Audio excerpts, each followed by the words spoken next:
Hi guys, the biography I chose to write about today was By Any Means Necessary by Walter Dean Myers, published in 1965.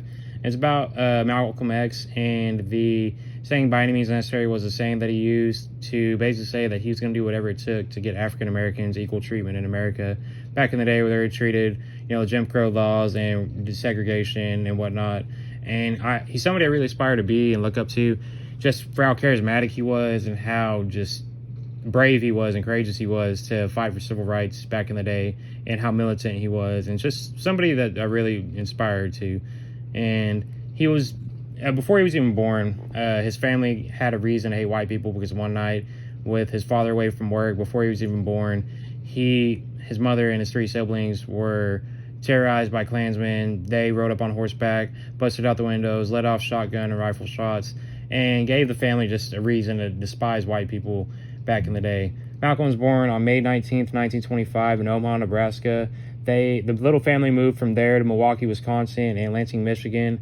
They were constantly terrorized, and the family was terrorized by the Black Legion, a white supremacist group that his father Earl believed to burn the house in 1929. His father died, Malcolm X's father died at the age of 6 in what was ruled a streetcar accident, although his mother said it was a murder. It was a homicide, which I don't know how anybody gets a streetcar accident, but the insurance adjuster ruled it a suicide, and they weren't rewarded the life insurance money. And a couple years later, she was with some guy, and this guy and her were about to have a baby, and he ran off on her. And after this, she just committed herself to a sane asylum and an institution, and 24 years later, Malcolm and his siblings would work to get her freed. And his early education, Malcolm went to West Junior Middle School and Mason High School, and he was really, really intelligent. But in high school, in middle school, he excelled. In high school, he was aspiring to be a lawyer, and one of his teachers told him being a lawyer was no realistic goal for an N-word. And he then realized there was no place in the world for a work-oriented African-American. He then was summoned by the military to go to World War II, and he went in there and told the serviceman, I want to be sent down south, organize some N-words and N-word soldiers, and steal some guns and go kill us some crackers. He was then deemed mentally unfit to serve in the Army.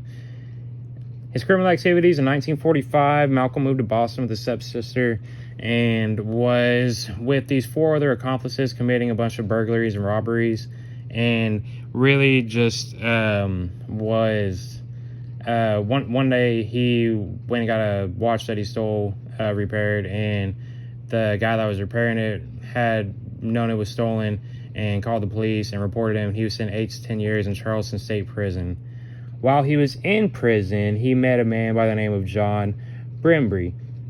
Malcolm was the first person he really looked up to, and somebody that used words to get respect. Also, this was the first time he had ever been told about the Nation of Islam. His brother Reginald wrote him, Malcolm, don't eat another piece of pork, don't smoke any more cigarettes. I'll show you how to get out of prison. He then started writing Elijah Muhammad, and then quit smoking, quit eating pork. And he even wrote Harry Truman to talk down on America going to the Korean War, and was investigated by the FBI.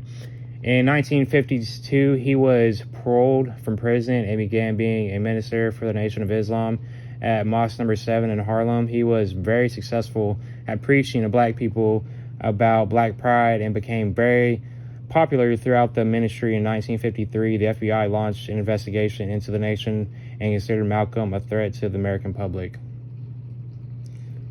He met a girl in 1955 by the name of Betty Sanders, who would later become Betty X, and he had 6 daughters. I really don't know how to pronounce all those names. I know Malika and Malik were the two daughters that were born the year after he died, and they're named after him in his honor. And in the Nation of Islam, family is important in general, but in the Nation of Islam, family is very, very important. And he was known to be a very, very good husband, a very good family man, and something that the autobiography really taught me a lot about that I didn't know about him. And the Johnson incident was the first time Malcolm really got notoriety and fame. He basically heard about Hinton Johnson, this Nation of Islam member, getting beaten up by the police, and him and 3 other people were arrested.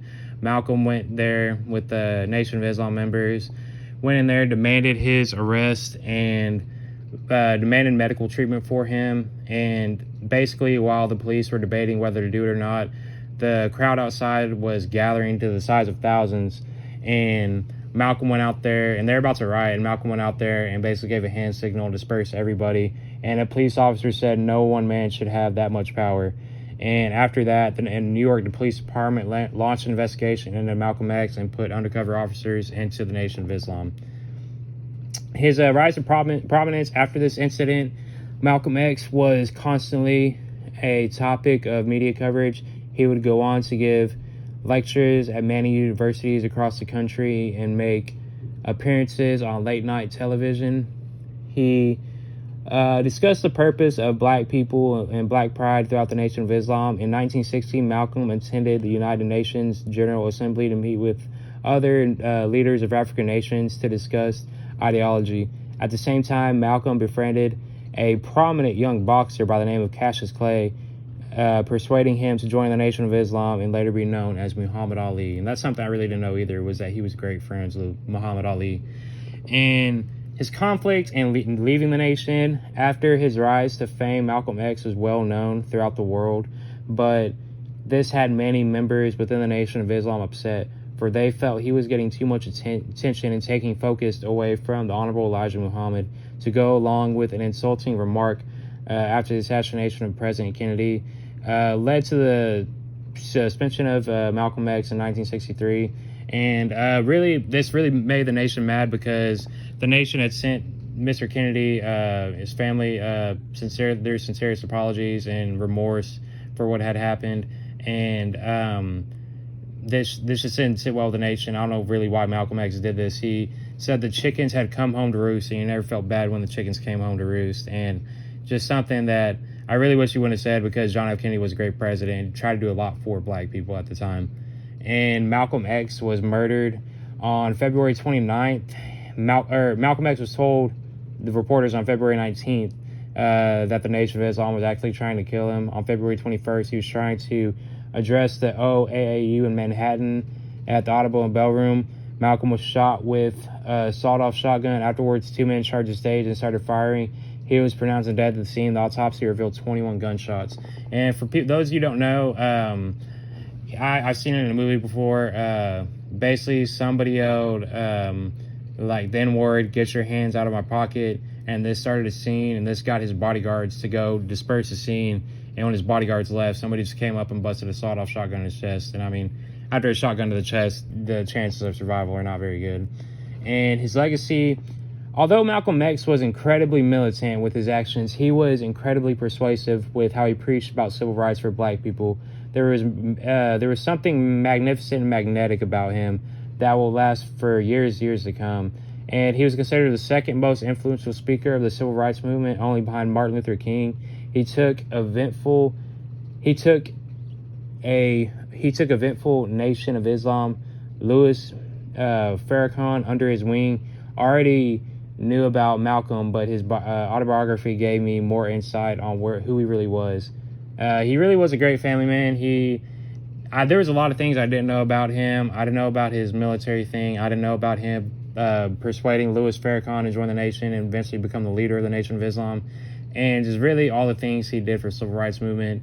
And just overall, Malcolm X is just one of the greatest civil rights leaders of all time. And he's somebody that I really feel like a lot of people can look up to now, just the courageousness that he had at that time. And that's my presentation. I'm Taylor White, and thank you.